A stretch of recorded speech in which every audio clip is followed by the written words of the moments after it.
स्वागत है आपका। आप देख रहे हैं प्रहार। प्रहार में बात करेंगे अब उस बड़ी खबर की जिस पर पूरे देश की नजरें लगी हुई हैं। पेरिस ओलंपिक में गोल्ड मेडल से चंद कदम दूर रहने वाली विनेश फोगाट के सिल्वर पर सबसे बड़ा डिसीजन आने वाला है। CAS यानी court of attribution for sport सबसे बड़ा फैसला सुनाने वाला है। थोड़ी देर में क्लियर हो जाएगा कि विनेश को सिल्वर मेडल मिलेगा या नहीं।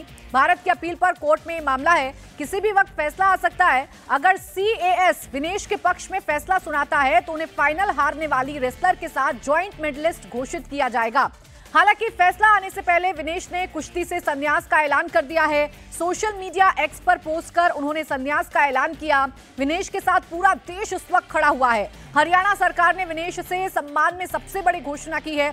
CM सैनी ने पोस्ट कर विनेश को चैंपियन करार दिया है और लिखा है कि विनेश को वो सारा सम्मान मिलेगा जो एक सिल्वर मेडलिस्ट को मिलता है।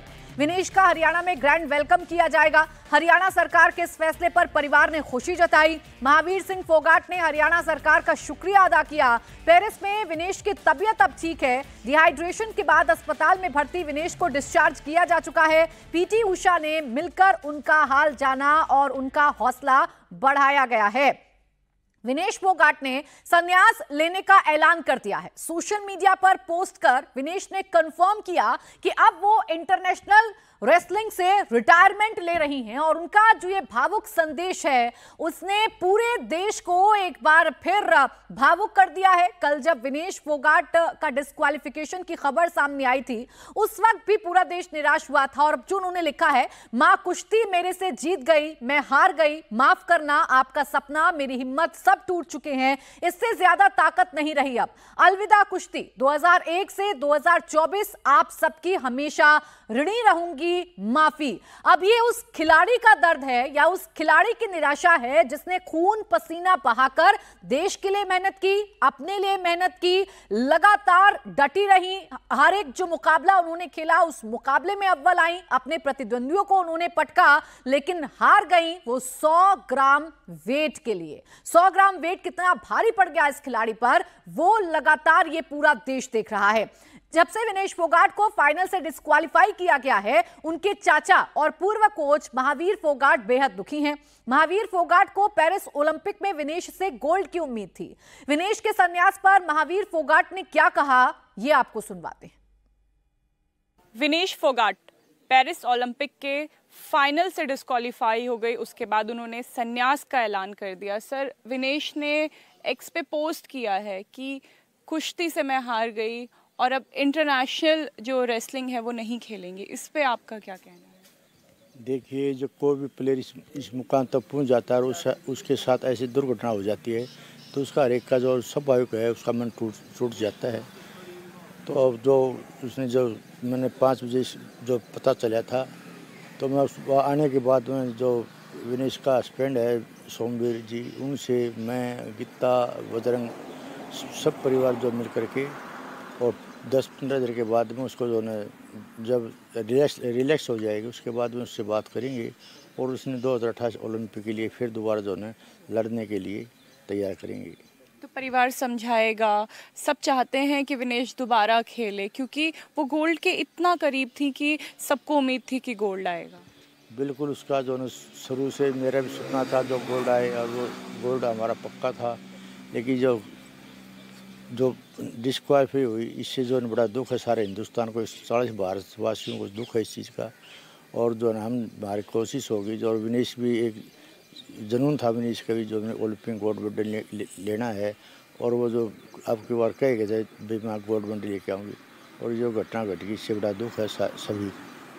बिल्कुल, लेकिन विनेश ने भले ही कह दिया है कि वो संन्यास ले रही हैं, लेकिन लड़ाई अभी भी चल रही है। CAS में उन्होंने CAS के पास गई हैं, लीगल तरीका अपनाया है, एक आखिरी दरवाज़ा जिसे बोलते हैं वो खटखटाया और ये मांग की है कि उन्हें उनका सिल्वर मेडल दिया जाए। बिल्कुल, जो ऐसी घटनाएं पहले भी घटी हैं, एक लड़की से उसको जो मेडल दिया गया था, कोर्ट से उसने मिला था। तो हमारे जो न्यायालय पर पूरा विश्वास है जो सही संज्ञान लेगा और जो उसका जो सिल्वर मेडल के ऊपर जो बिल्कुल सोचेगा।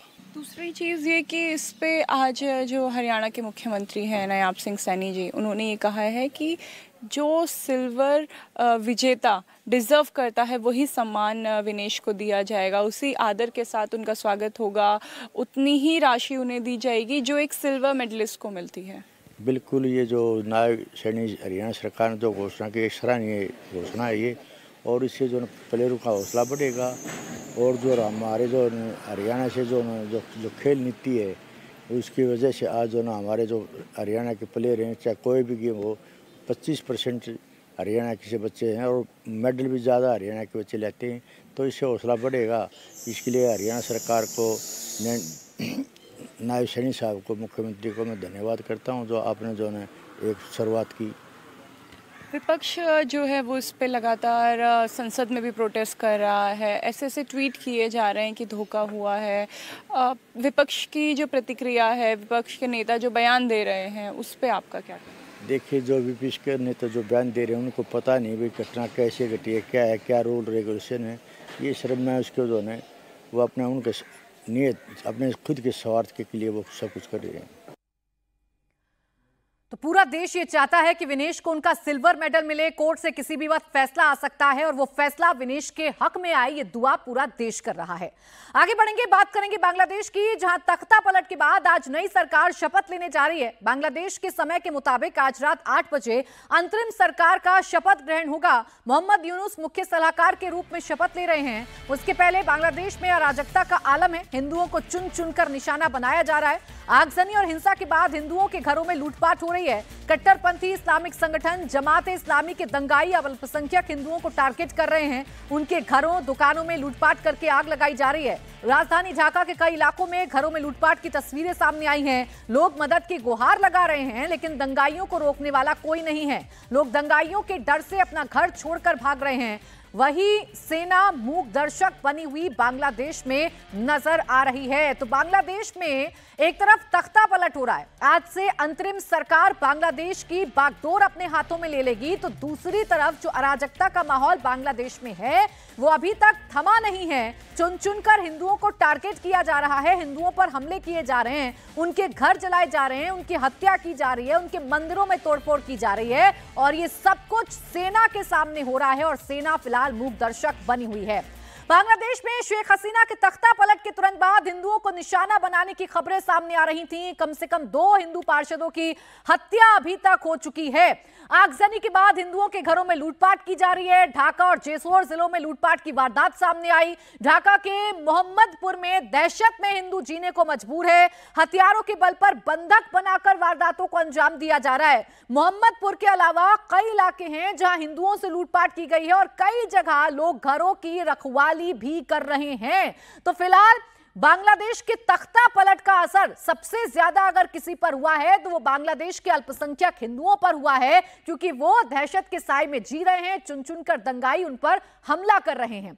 वैसे तो पूरे बांग्लादेश में लूटपाट की खबरें सामने आ रही हैं, लेकिन सबसे बुरे हालात राजधानी ढाका में हैं।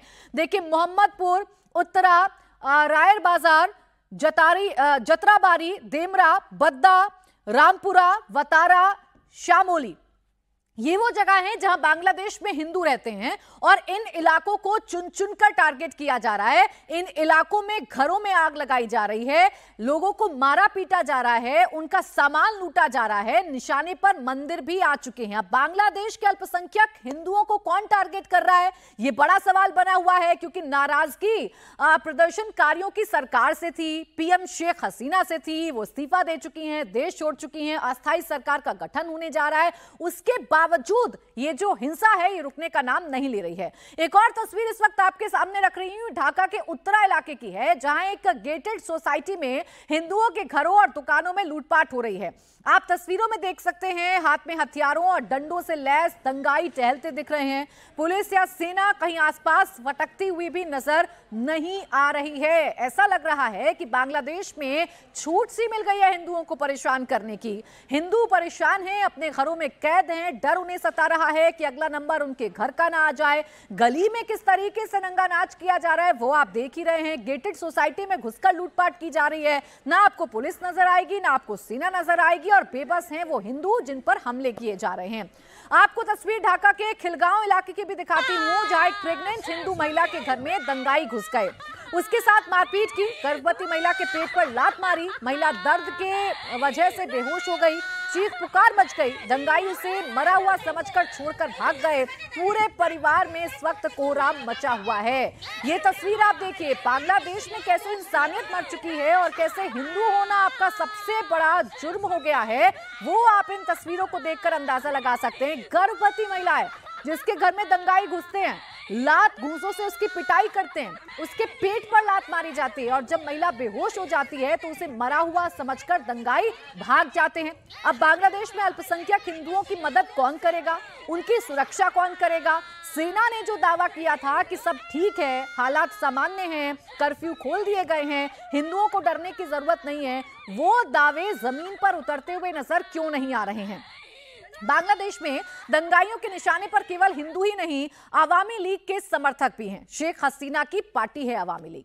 ढाका में दंगाइयों ने सेना के रिटायर्ड मेजर मोहम्मद अली के घर में पहले तोड़फोड़ और लूटपाट की, उनके बाद उनके घर को आग के हवाले कर दिया। मेजर मोहम्मद अली बांग्लादेश की फौज में मेजर रैंक से रिटायर्ड हैं और उनके घर में क्या तमाशा किया गया है या उनके घर में कैसे दहशतगर्दी फैलाई गई है, वो आप तस्वीरों को देख सकते हैं। एक तरफ अल्पसंख्यक हिंदू हैं जो इन दंगाइयों के निशाने पर हैं, तो दूसरी तरफ आवामी लीग से जुड़े हुए जो लोग हैं उन पर भी हमले लगातार बांग्लादेश में बढ़ चुके हैं। चुन चुनकर उनके घरों को टारगेट किया जा रहा है, उनकी दुकानों को टारगेट किया जा रहा है, उनकी प्रॉपर्टीज पर हमला किया जा रहा है। जान का खतरा आवामी लीग के लोगों को सता रहा है और इसीलिए कई ऐसे लोग हैं जिनके देश छोड़ने की भी खबरें सामने आ रही हैं। आज अंतरिम सरकार का गठन हो जाएगा, लेकिन बांग्लादेश में अराजकता थम क्यों नहीं रही है, ये एक बड़ा सवाल है। बांग्लादेश में अराजकता का असर बंगाल में दोनों देश के बॉर्डर पर साफ देखने को मिल रहा है। हिंदुओं के खिलाफ बढ़ती हिंसा को देखते हुए बांग्लादेश में रह रहे अल्पसंख्यक हिंदू देश छोड़ना चाहते हैं। बड़ी संख्या में लोग भारत बांग्लादेश बॉर्डर पहुंच रहे हैं। ये लोग भारत में दाखिल होना चाहते हैं, लेकिन बॉर्डर सील होने की वजह से ये भारत में दाखिल नहीं हो पा रहे हैं। कल बांग्लादेश बॉर्डर पर हालात ऐसे हो गए कि बीएसएफ को चेतावनी देने के लिए गोली चलानी पड़ी। बीएसएफ ने सैकड़ों लोगों को भारत में घुसने से रोका है। इस बात का अंदेशा भारत को था और इसीलिए बंगाल से लगी हुई जो सीमा है वहां मुस्तैदी बढ़ा दी गई थी, बीएसएफ वहां तैनात हो गई थी, बॉर्डर पर फेंसिंग कर दी गई थी। जो सीसीटीवी कैमरे काम नहीं कर रहे थे वो सीसीटीवी कैमरे दुरुस्त कर दिए गए थे और जो सोचा वैसा ही हो रहा है, क्योंकि वहां हिंदुओं को मारा जा रहा है और हिंदू डर कर भारत में पनाह लेना चाहते हैं और बड़ी संख्या में बॉर्डर पर इकट्ठा हो रहे हैं, जिन्हें यहां से हटाया जा रहा है। भारत और बांग्लादेश की सीमा सबसे ज्यादा पश्चिम बंगाल में लगती है, इसलिए बंगाल में बॉर्डर पर ज्यादा तनाव देखने को मिल रहा है। बंगाल में पेट्रोपोल और बेनापोल बॉर्डर के अलावा जलपाईगुड़ी में बॉर्डर पर सैकड़ों लोग जमा हैं। इनमें अल्पसंख्यक हिंदू के अलावा आवामी लीग कार्यकर्ता भी शामिल हैं।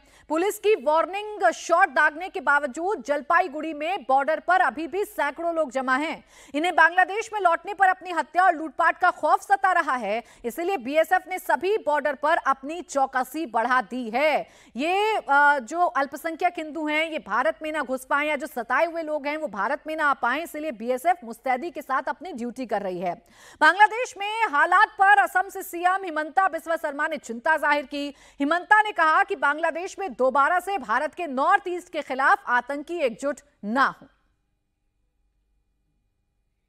बांग्लादेश में जो घटना घटी है ये हमारे लिए चिंतनीय है, दो एंगल से। एक तो अगर बांग्लादेश में ऐसा अशांति चले रहे तो कोई लोग भारत में आने के लिए उद्ग्रीव होगा, तो हमें सीमा को भी सुरक्षित करना है। साथ साथ में भविष्य में शेख हसीना का सरकार का समय में नॉर्थ ईस्ट का सारे उग्रवादियों को बांग्लादेश से हटाया गया था। हमारे लिए ये एक चिंता का विषय बना रहेगा कि दोबारा बांग्लादेश में नॉर्थ ईस्ट का उग्रवादियों का एक घाटी ना बने। मैं विश्वास करता हूं कि जो भी नया सरकार बनेगा ये नया सरकार का साथ भारत सरकार निरंतर बातचीत करेगा और जो नॉर्थ ईस्ट का जो कंसर्न है इसको जरूर ध्यान में रखेगा। प्रधानमंत्री जी का कुशल नेतृत्व का ऊपर हम लोग का विश्वास है। हमारा जो भी नया डिस्पेंसेशन बांग्लादेश में आएगा वो सरकार का साथ बातचीत करते हुए प्रधानमंत्री जी जरूर ये निश्चित करेगा कि उत्तर पूर्व का उग्रवादियों का वहाँ सेफ हेवन दोबारा ना मिले। बांग्लादेश में जारी अराजकता के बीच आज से नई अंतरिम सरकार शपथ ले रही है। बांग्लादेश समय के मुताबिक रात 8 बजे शपथ ग्रहण होगा, जिसमें नोबेल पुरस्कार विजेता मोहम्मद मुख्य सलाहकार के रूप में कामकाज संभालेंगे। मोहम्मद यूनुस, उनकी मदद के लिए सलाहकार परिषद में 15 सदस्य शामिल होंगे। ये सदस्य भी आज शपथ ले सकते हैं। मोहम्मद यूनुस कमान संभालने के लिए पेरिस से ढाका पहुंच रहे हैं। उन्होंने शपथ ग्रहण से पहले शांति की अपील की। वहीं कल बांग्लादेश नेशनलिस्ट पार्टी यानी कि बीएनपी ने भी अपना शक्ति प्रदर्शन किया। राजधानी ढाका में बड़ी रैली की। इस रैली में वीडियो संदेश के जरिए खालिदा जिया ने लोगों से बदलने की भावना से काम करने की बजाय, यानी कि बदले की भावना से काम करने की बजाय अमन चैन बहाल करने की अपील की है, क्योंकि जो बांग्लादेश में हो रहा है वो भयावह है। हिंदुओं को टारगेट किया जा रहा है। चुनौती यह है कि इन घटनाओं को कैसे रोका जाएगा। बांग्लादेश में हिंदुओं पर हमले हो रहे हैं, लेकिन देश में बांग्लादेश की हालातों पर सियासत हो रही है। पीडीपी चीफ महबूबा मुफ्ती ने भारत को बांग्लादेश से सबक लेने को कहा, तो केंद्रीय मंत्री गिरिराज सिंह ने टुकड़े टुकड़े गैंग पर निशाना साधा।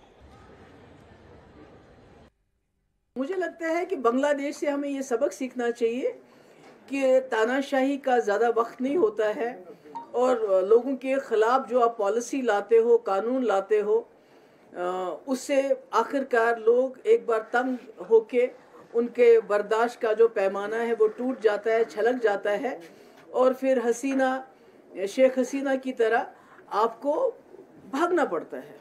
उन्होंने कहा कि भारत भी हो सकता है। भूले नहीं, ये भारत है, गणतंत्र की जननी है, लोकतंत्र की सबसे बड़ी ताकत है। ये थ्रेट ना दें। जो विपक्ष है वो वोट के खातिर टुकड़े टुकड़े गैंग की भूमिका निभा रहा है, और ये टुकड़े टुकड़े गैंग इसको एक इशू बनाने की कोशिश की थी।